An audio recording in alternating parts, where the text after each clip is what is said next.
بسم الله الرحمن الرحيم. ولا تجادلوا أهل الكتاب إلا بالتي هي أحسن إلا الذين ظلموا منهم وقولوا آمنا بالذي أنزل إلينا وأنزل إليكم وإلهنا وإلهكم واحد ونحن له مسلمون. وكذلك أنزلنا إليك الكتاب فالذين آتيناهم الكتاب يؤمنون به ومن هؤلاء من يؤمن به وما يجحد بآياتنا إلا الكافرون. وما كنت تتلو من قبله من كتاب ولا تخطه بيمينك إذا لارتاب المبطلون بل هو آيات بينات في صدور الذين أوتوا العلم وما يجحد بآياتنا إلا الظالمون. وقالوا لولا أنزل عليه آيات من ربه قل إنما الآيات عند الله وإنما أنا نذير مبين. أولم يكفهم أنا أنزلنا عليك الكتاب يتلى عليهم إن في ذلك لرحمة وذكرى لقوم يؤمنون. قل كفى بالله بيني وبينكم شهيدا يعلم ما في السماوات والأرض والذين آمنوا بالباطل وكفروا بالله أولئك هم الخاسرون. ويستعجلونك بالعذاب ولولا أجل مسمى لجاءهم العذاب وليأتينهم بغتة وهم لا يشعرون. يستعجلونك بالعذاب وإن جهنم لمحيطة بالكافرين. يوم يغشاهم العذاب من فوقهم ومن تحت أرجلهم ويقول ذوقوا ما كنتم تعملون. يا عبادي الذين آمنوا إن أرضي واسعة فإياي فاعبدون. كل نفس ذائقة الموت ثم إلينا ترجعون. والذين آمنوا وعملوا الصالحات لنبوئنهم من الجنة غرفا تجري من تحتها الأنهار خالدين فيها نعم أجر العاملين الذين صبروا وعلى ربهم يتوكلون. وكأين من دابة لا تحمل رزقها الله يرزقها وإياكم وهو السميع العليم. ولئن سألتهم من خلق السماوات والأرض وسخر الشمس والقمر ليقولن الله فأنى يؤفكون الله يبسط الرزق لمن يشاء من عباده ويقدر له إن الله بكل شيء عليم ولئن سألتهم من نزل من السماء ماء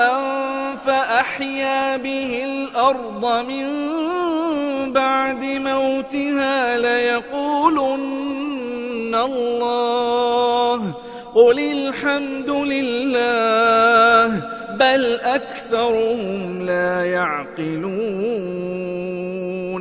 وما هذه الحياة الدنيا إلا لهو ولعب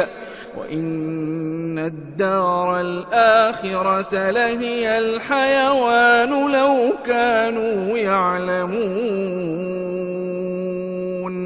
فإذا ركبوا في الفلك دعوا الله مخلصين له الدين فلما نجاهم إلى البر إذا هم يشركون ليكفروا بما آتيناهم وليتمتعوا فسوف يعلمون أولم يروا أنا جعلنا حرما آمنا ويتخطف الناس من حولهم أفبالباطل يؤمنون وبنعمة الله يكفرون ومن أظلم ممن افترى على الله كذبا أو كذب بالحق لما جاءه أليس في جهنم مثوى للكافرين والذين جاهدوا فينا لنهدينهم سبلنا وإن الله لمع المحسنين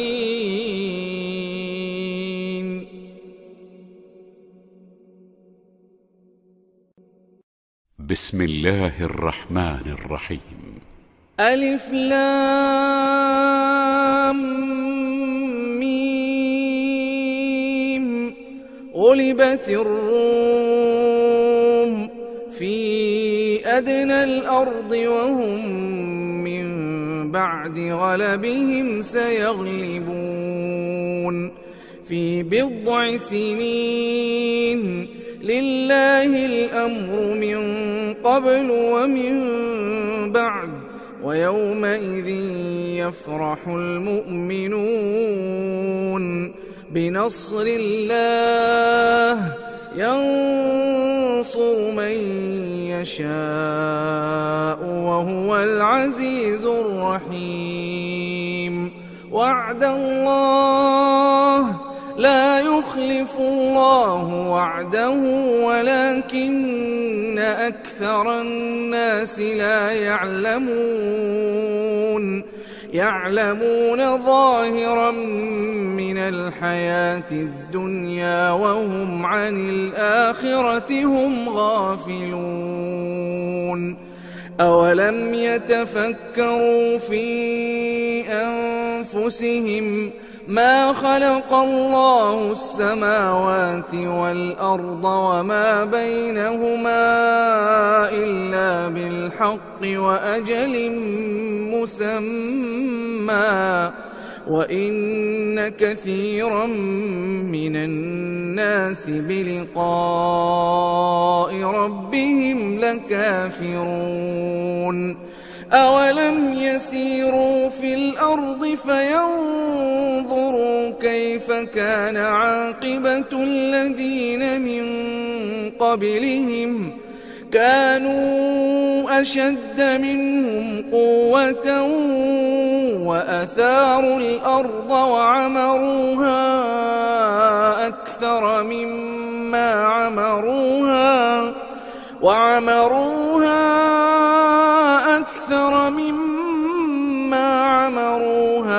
وجاءتهم رسلهم بالبينات فما كان الله ليظلمهم ولكن كانوا أنفسهم يظلمون ثم كان عاقبة الذين أساءوا السوء أن كذبوا بآيات الله وكانوا بها يستهزئون الله يبدأ الخلق ثم يعيده ثم إليه ترجعون ويوم تقوم الساعة يبلس المجرمون ولم يكن لهم من شركائهم شفعاء وكانوا بشركائهم كافرين ويوم تقوم الساعة يومئذ يتفرقون فأما الذين آمنوا وعملوا الصالحات فهم في روضة يحبرون وأما الذين كفروا وكذبوا بآياتنا ولقاء الآخرة فأولئك في العذاب محضرون فسبحان الله حين تمسون وحين تصبحون وله الحمد في السماوات والأرض وعشيا وحين تظهرون يخرج الحي من الميت ويخرج الميت من الحي ويحيي الأرض بعد موتها وكذلك تخرجون ومن آياته أن خلقكم من تراب ثم إذا أنتم بشر تنتشرون ومن آياته أن خلق لكم من أنفسكم أزواجا لتسكنوا إليها وجعل بينكم مودة ورحمة إن في ذلك لآيات لقوم يتفكرون ومن آياته خلق السماوات والأرض واختلاف ألسنتكم وألوانكم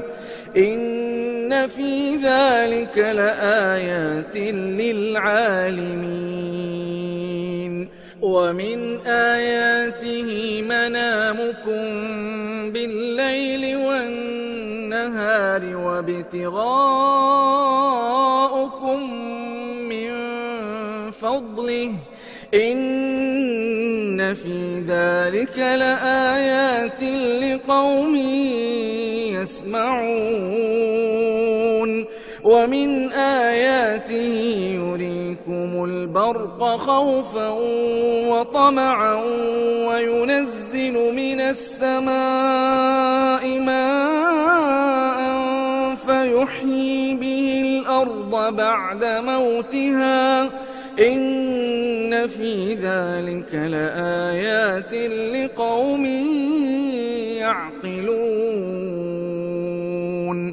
ومن آياته أن تقوم السماء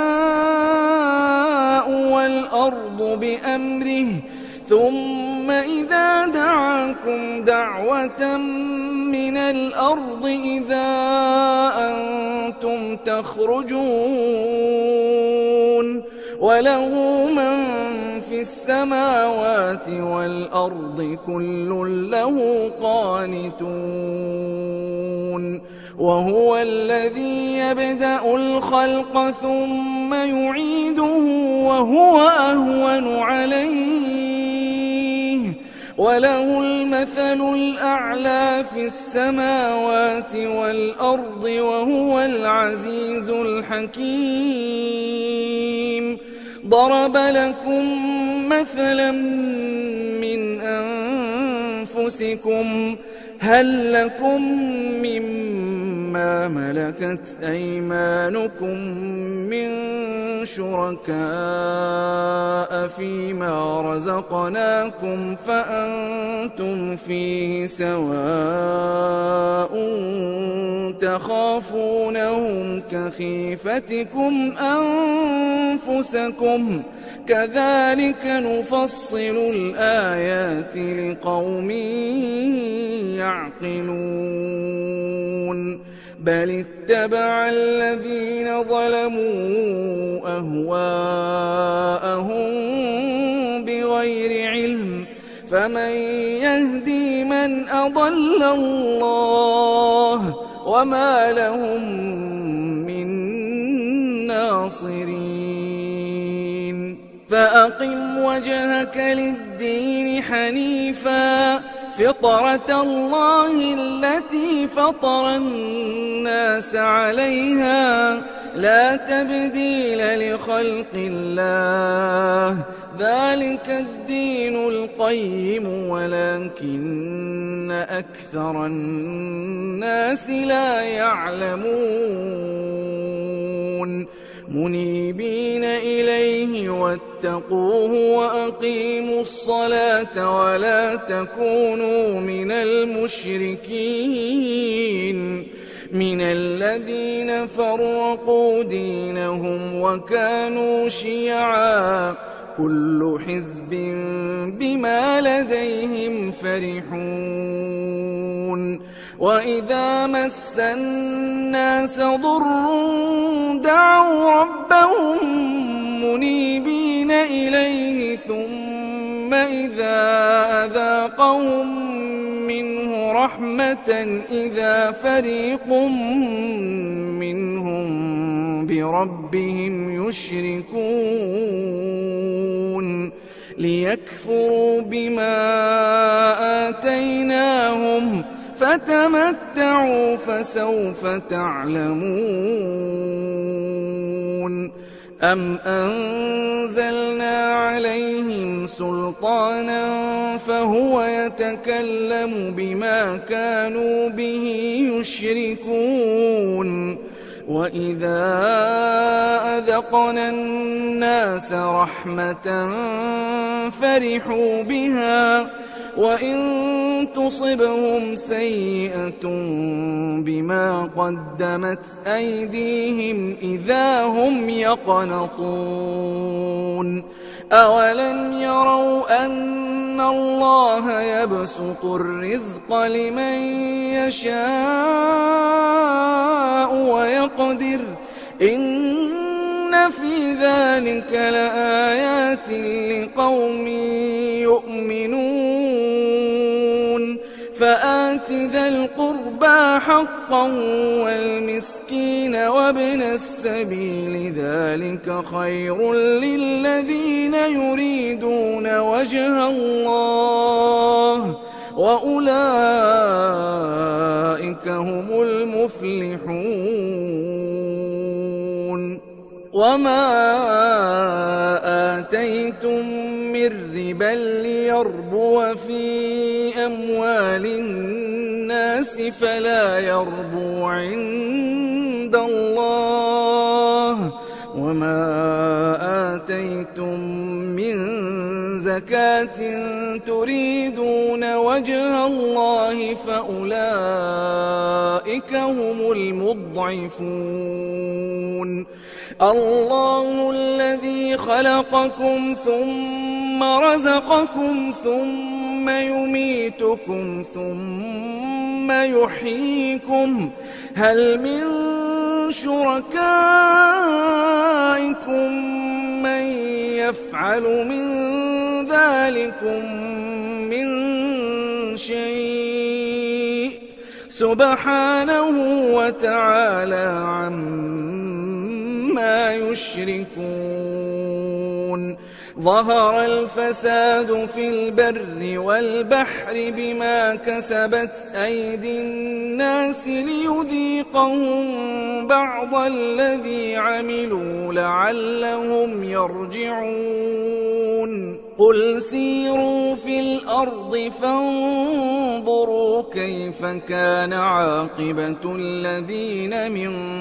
قبل كان أكثرهم مشركين فأقم وجهك للدين القيم من قبل أن يأتي يوم لا مرد له من الله يومئذ يصدعون من كفر فعليه كفره ومن عمل صالحا فلأنفسهم يمهدون ليجزي الذين آمنوا وعملوا الصالحات من فضله إنه لا يحب الكافرين ومن آياته أن يرسل الرياح مبشرات وليذيقكم من رحمته ولتجري الفلك بأمره ولتبتغوا من فضله ولعلكم تشكرون ولقد أرسلنا من قبلك رسلا إلى قومهم فجاءوهم بالبينات فانتقمنا من الذين أجرموا وكان حقا علينا نصر المؤمنين الله الذي يرسل الرياح فتثير سحابا فيبسطه في السماء كيف يشاء ويجعله كسفا فترى الودق يخرج من خلاله فإذا أصاب به من يشاء من عباده إذا هم يستبشرون وإن كانوا من قبل أن ينزل عليهم من قبله لمبلسين فانظر إلى آثار رحمة الله كيف يحيي الأرض بعد موتها إن ذلك لمحيي الموتى وهو على كل شيء قدير ولئن أرسلنا ريحا فرأوه مصفرا لظلوا من بعده يكفرون فإنك لا تسمع الموتى ولا تسمع الصم الدعاء إذا ولوا مدبرين وما أنت بهاد العمي عن ضلالتهم إن تسمع إلا من يؤمن بآياتنا فهم مسلمون الله الذي خلقكم من ضعف ثم جعل من بعد ضعف قوة ثم ثم جعل من بعد قوة ضعفا وشيبة يخلق ما يشاء وهو العليم القدير ويوم تقوم الساعة يقسم المجرمون ما لبثوا غير ساعة كذلك كانوا يؤفكون وقال الذين أوتوا العلم والإيمان لقد لبثتم في كتاب الله إلى يوم البعث فهذا يوم البعث ولكنكم كنتم لا تعلمون فيومئذ لا ينفع الذين ظلموا معذرتهم ولا هم يستعتبون ولقد ضربنا للناس في هذا القرآن من كل مثل ولئن جئتهم بآية ليقولن الذين كفروا إن أنتم إلا مبطلون كذلك يطبع الله على قلوب الذين لا يعلمون فاصبر إن وعد الله حق ولا يستخفنك الذين لا يوقنون.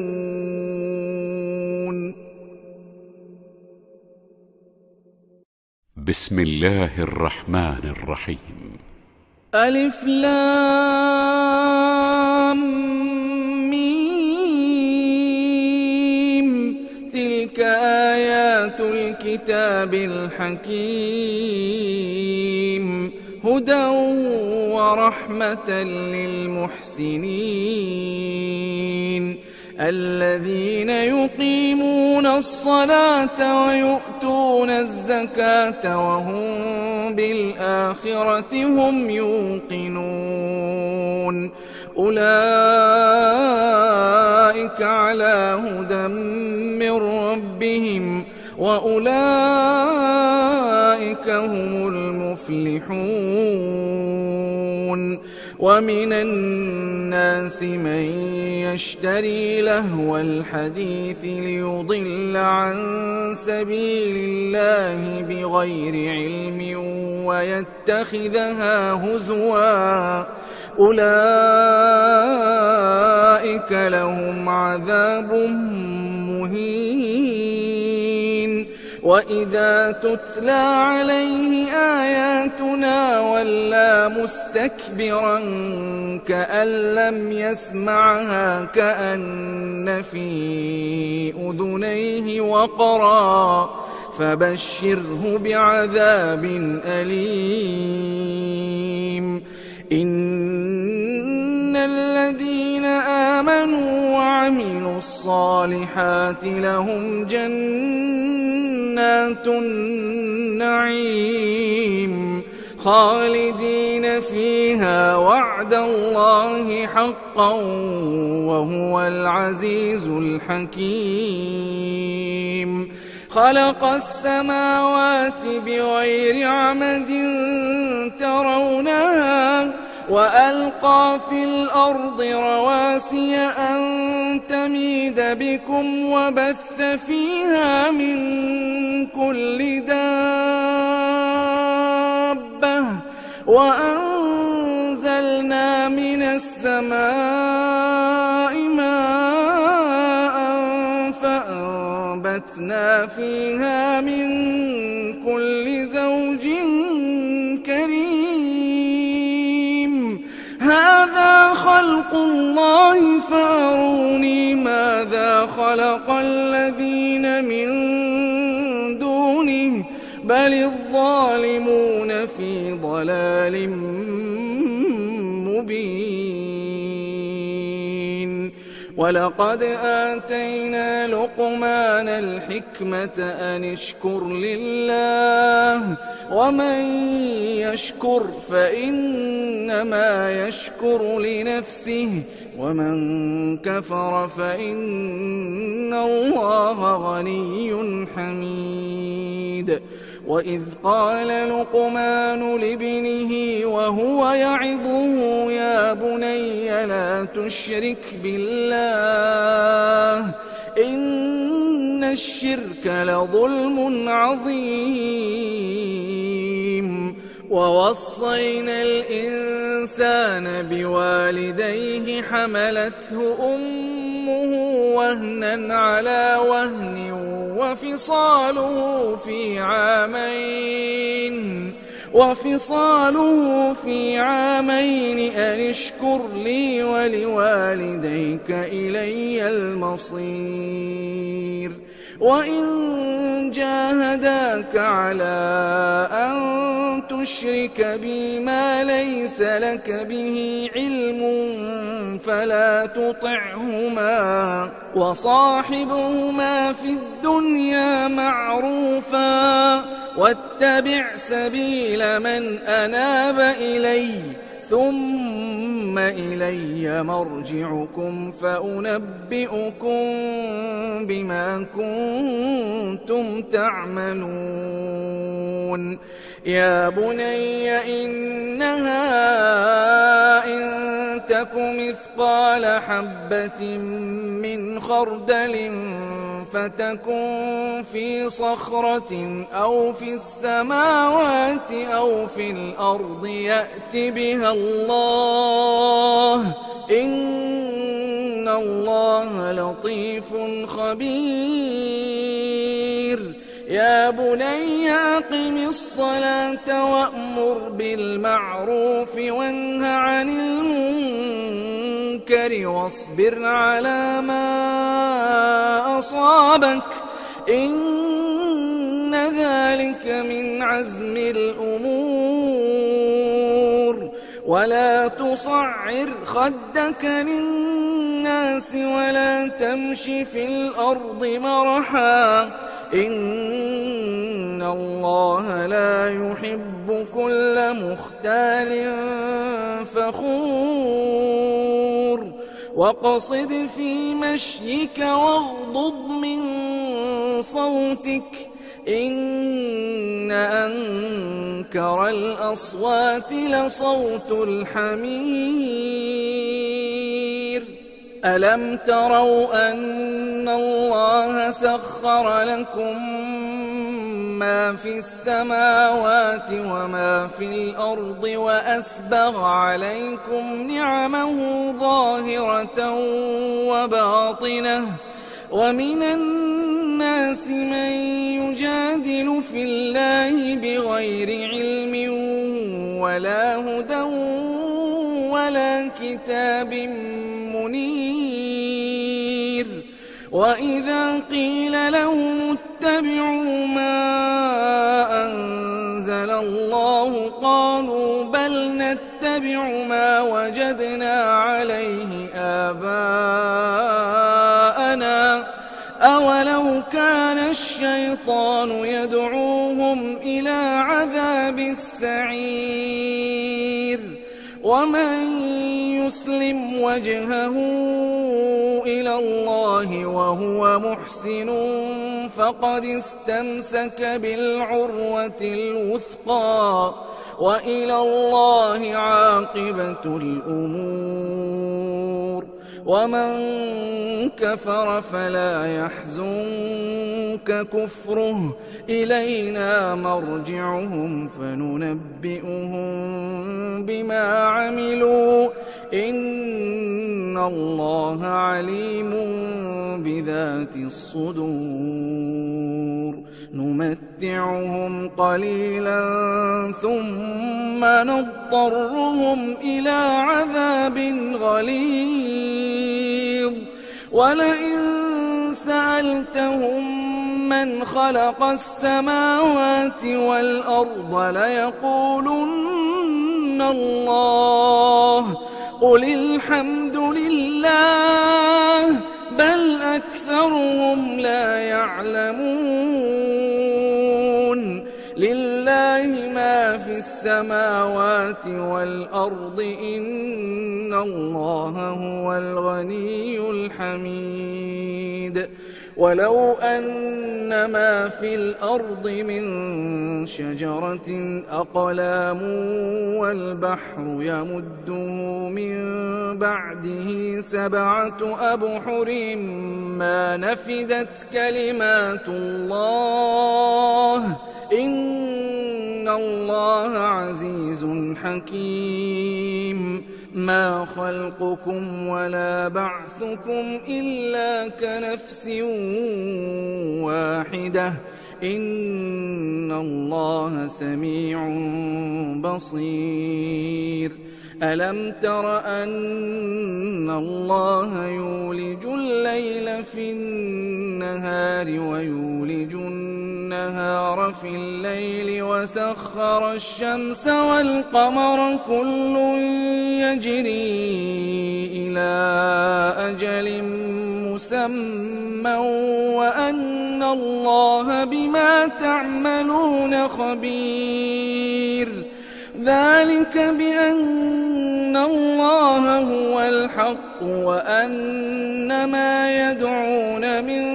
دونه الباطل وأن الله هو العلي الكبير ألم تر أن الفلك تجري في البحر بنعمة الله ليريكم من آياته إن في ذلك لآيات لكل صبار شكور وإذا غشيهم موج كالظلل دعوا الله مخلصين له الدين فلما نجاهم إلى البر فمنهم مقتصد وما يجحد بآياتنا إلا كل ختار كفور يا أيها الناس اتقوا ربكم واخشوا يوما لا يجزي والد عن ولده ولا مولود هو جاز عن والده شيئا إن وعد الله حق فلا تغرنكم الحياة الدنيا ولا يغرنكم بالله الغرور إن الله عنده علم الساعة وينزل الغيث ويعلم ما في الأرحام وما تدري نفس ماذا تكسب غدا وما تدري نفس بأي أرض تموت إن الله عليم خبير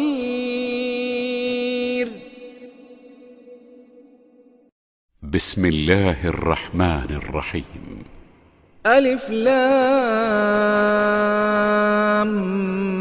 ميم تنزيل الكتاب لا ريب فيه من رب العالمين أم يقولون افتراه بل هو الحق من ربك لتنذر قوما ما أتاهم من نذير من قبلك لعلهم يهتدون الله الذي خلق السماوات والأرض وما بينهما في 6 أيام ثم استوى على العرش ما لكم من دونه من ولي ولا شفيع أفلا تتذكرون يدبر الأمر من السماء إلى الأرض الأرض ثم يعرج إليه في يوم كان مقداره 1000 سنة مما تعدون ذلك عالم الغيب والشهادة العزيز الرحيم الذي أحسن كل شيء خلقه وبدأ خلق الإنسان من طين ثم جعل نسله من سلالة من ماء مهين ثم سواه ونفخ فيه من روحه وجعل لكم السمع والأبصار والأفئدة قليلا ما تشكرون وقالوا أإذا ضللنا في الأرض أإنا لفي خلق جديد بل هم بلقاء ربهم كافرون قل يتوفاكم ملك الموت الذي وكل بكم ثم إلى ربكم ترجعون ولو ترى إذ المجرمون ناكسوا رؤوسهم عند ربهم ربنا أبصرنا وسمعنا فارجعنا نعمل صالحا إنا موقنون ولو شئنا لآتينا كل نفس هداها ولكن حق القول مني لأملأن جهنم من الجنة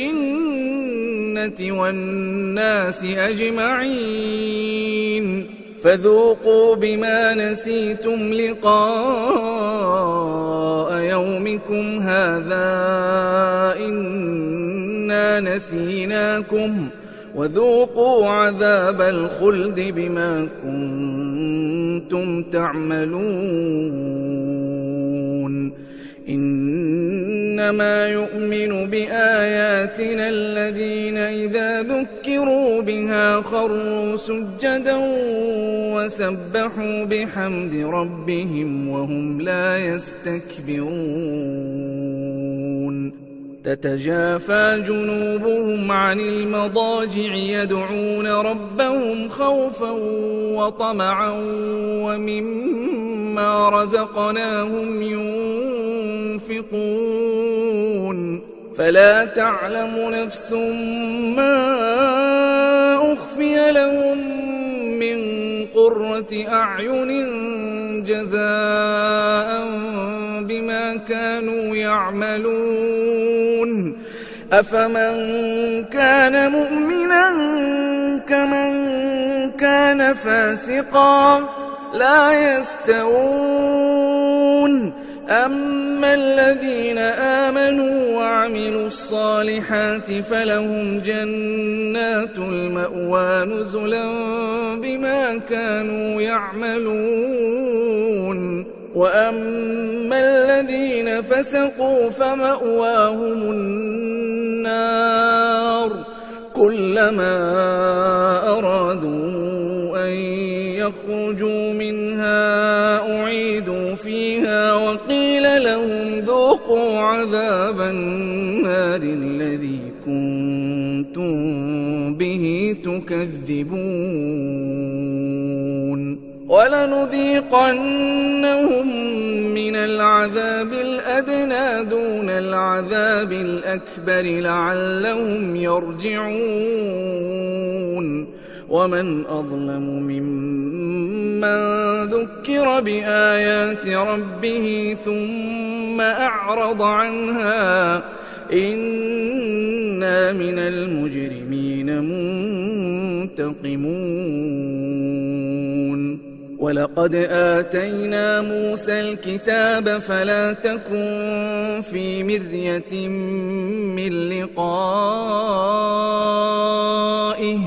وجعلناه هدى لبني إسرائيل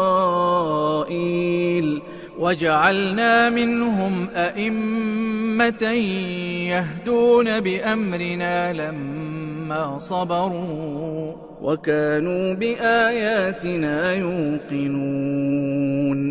إن ربك هو يفصل بينهم يوم القيامة فيما كانوا فيه يختلفون أولم يهد لهم كم أهلكنا من قبلهم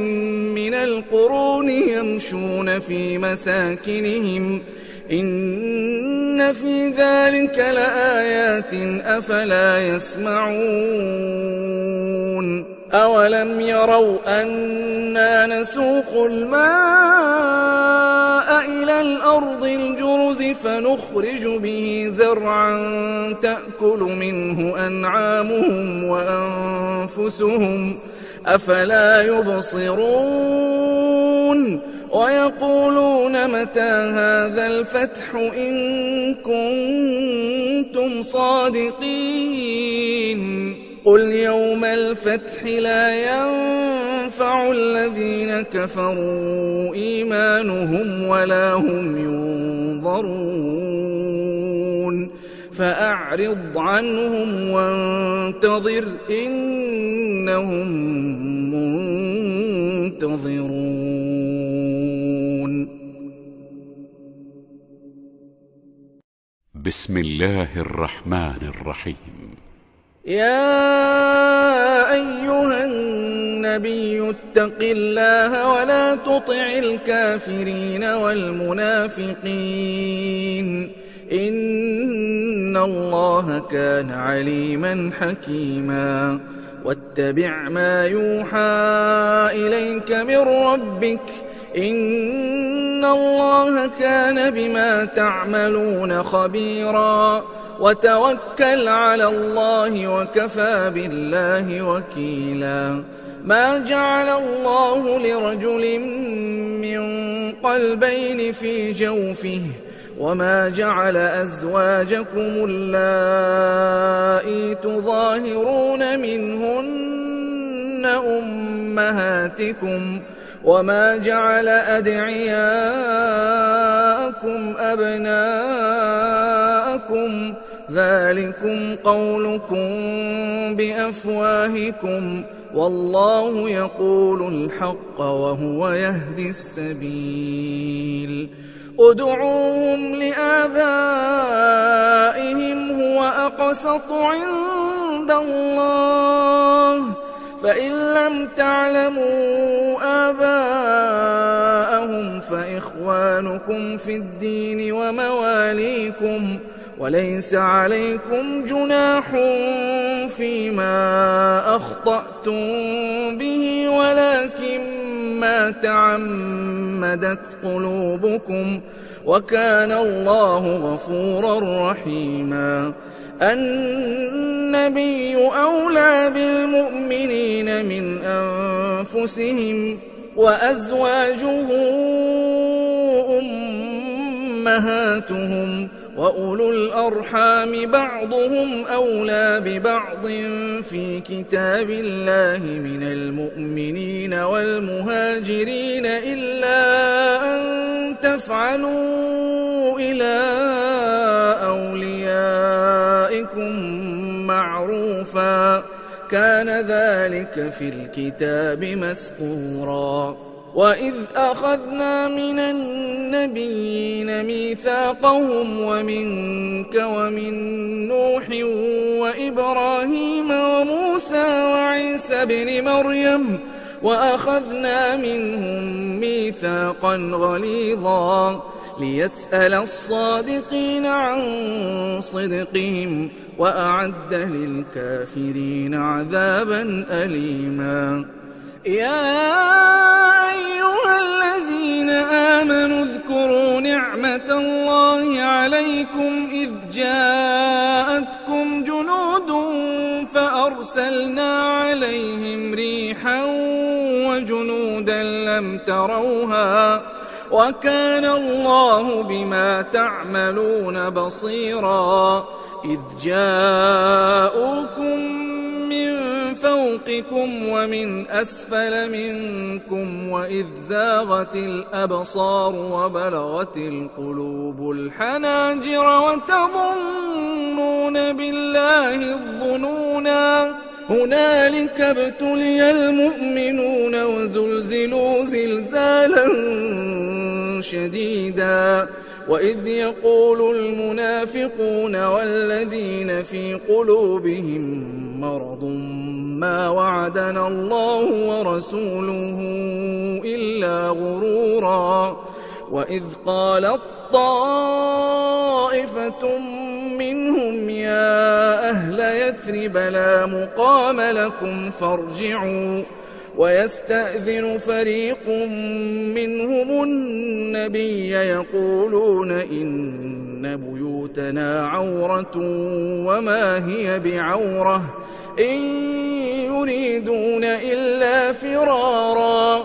ولو دخلت عليهم من أقطارها ثم سئلوا الفتنة لآتوها وما تلبثوا بها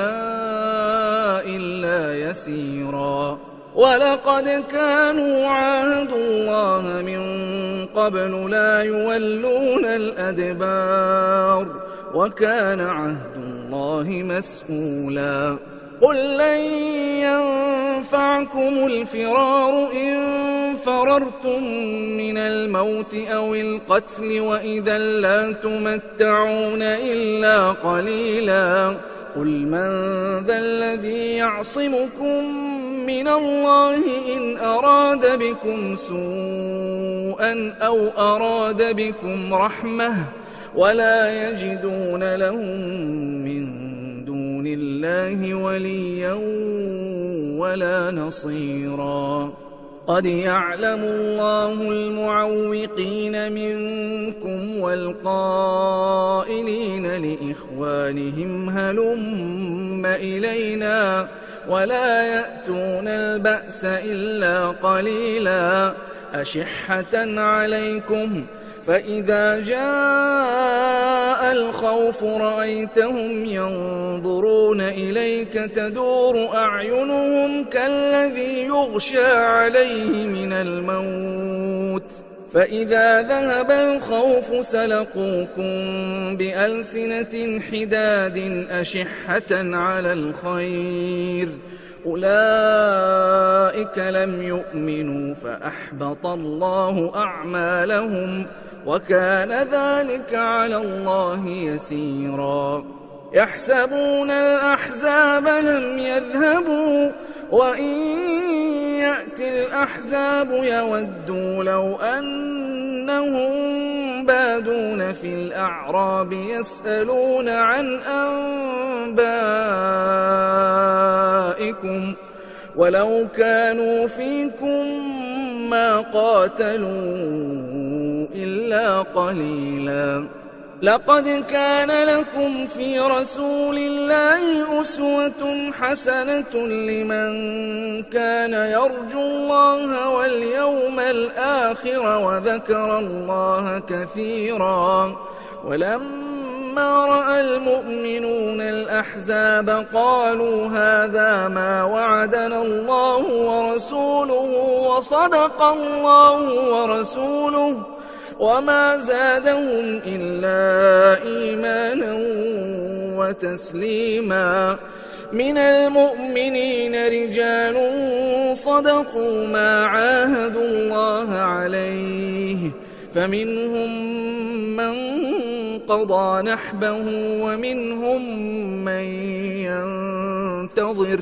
وما بدلوا تبديلا ليجزي الله الصادقين بصدقهم ويعذب المنافقين إن شاء أو يتوب عليهم إن الله كان غفورا رحيما ورد الله الذين كفروا بغيظهم لم ينالوا خيرا وكفى الله المؤمنين القتال وكان الله قويا عزيزا. وأنزل الذين ظاهروهم من أهل الكتاب من صياصيهم وقذف في قلوبهم الرعب فريقا تقتلون وتأسرون فريقا وأورثكم أرضهم وديارهم وأموالهم وأرضا لم تطئوها وكان الله على كل شيء قديرا. يا أيها النبي قل لأزواجك إن كنتن